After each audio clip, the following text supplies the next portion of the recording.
உண்மையை சொல்லி நன்மையை செய்தால் உலகம் உன்னிடம் மயங்கும். நிலை உயரும் போது பணிவு கொண்டால் உயிர்கள் உன்னை வணங்கும். உண்மை என்பது அன்பாகும், பெரும் பணிவு என்பதும் பண்பாகும்.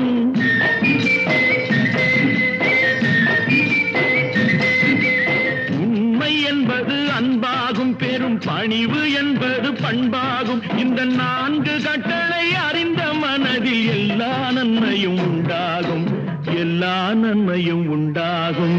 6 மனமே 6, அந்த ஆண்டவன் கட்டளை 6. 6 மனமே 6, அந்த ஆண்டவன் கட்டளை 6.